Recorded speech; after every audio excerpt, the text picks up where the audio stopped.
Triumph IAS Daily Prelims Practice MCQ is a program that is exclusively designed for CSE 2023 aspirants. In this video discussion, we will discuss UPSC CSE Prelims previous 25-year questions.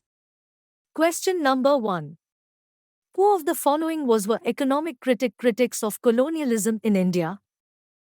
Number 1. Dadabhai Nauroji. Number 2. G. Subramania Iyer. Number 3. R. C. Dutt. Select the correct answer using the code given below. Option A 1 only. Option B 1 and 2 only. Option C 2 and 3 only. Option D 1, 2 and 3.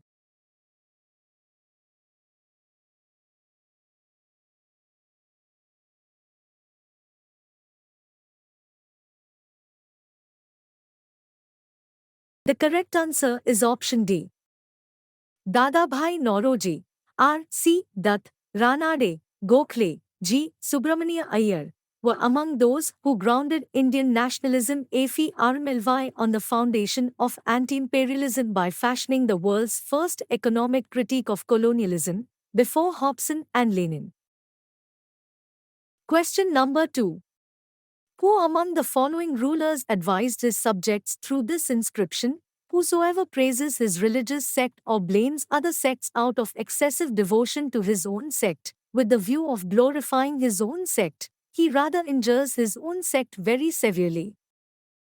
Option A. Ashoka. Option B. Samudragupta. Option C. Harshavardhana. Option D. Krishna Devaraya.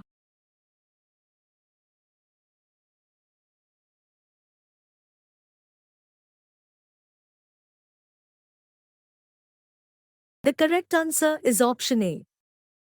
Following is the edict of Ashoka: whoever praises his own religion, due to excessive devotion, and condemns others with the thought "let me glorify my own religion," only harms his own religion.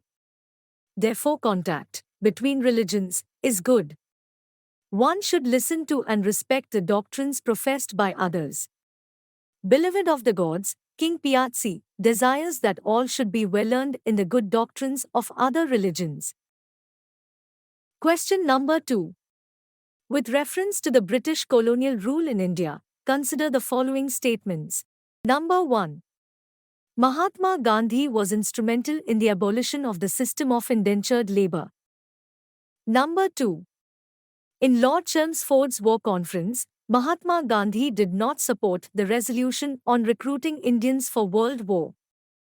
Number 3. Consequent upon the breaking of salt law by Indian people, the Indian National Congress was declared illegal by the colonial rulers.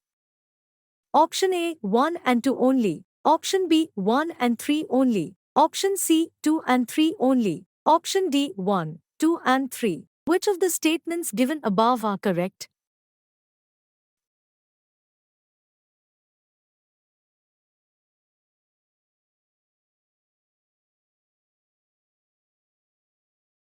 The correct answer is option A. Number 1. Lord Chelmsford, the then Viceroy of India, invited Gandhi to Delhi at a war conference. In order to gain the trust of the empire, Gandhi agreed to move people to enlist in the army for World War I. However, he wrote to the Viceroy and said that he personally will not kill or injure anybody, friend or foe. Number 2. The first agitation that Mahatma Gandhi launched during his days in South Africa was against the system of indentured labor. In India, Gokhale, Tilak and others agitated against the practice of sending Indians abroad to labor on sugarcane farms. Number 3. Congress was declared illegal during Salt Satyagraha and Gandhiji signed Gandhiavan Pact and agreed to attend second RTC. Question number 4. With reference to Indian national movement, consider the following pairs, persons, position head. Number 1. Sir Tej Bahadur Sapru, President, All India Liberal Federation. Number 2. K.C. Nyogi, Member, the Constituent Assembly. Number 3. P.C. Joshi, General Secretary, Communist Party of India. Which of the pairs given above is are correctly matched? Option A, 1 only. Option B, 1 and 2 only. Option C, 3 only. Option D, 1, 2 and 3.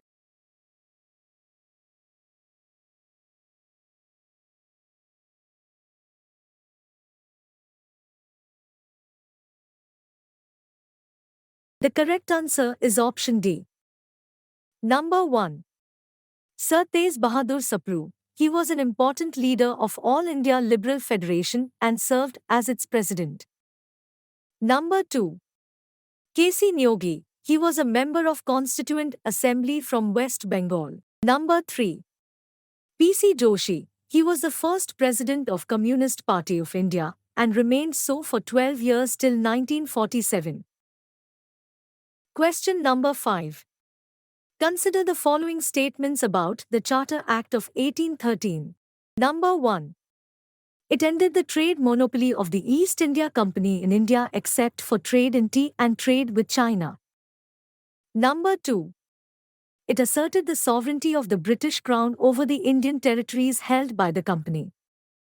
Number 3. The revenues of India were now controlled by the British Parliament. Which of the statements given above are correct? Option A, 1 and 2 only. Option B, 2 and 3 only. Option C, 1 and 3 only. Option D, 1, 2 and 3.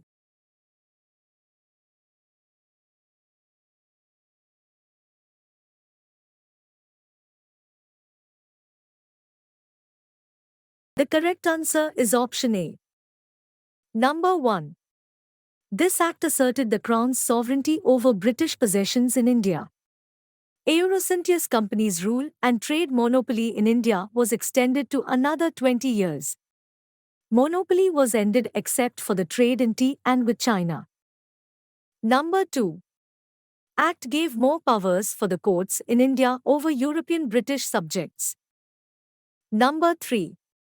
Another important feature of this act was to grant permission to the missionaries to come to India and engage in religious proselytization. Number 4.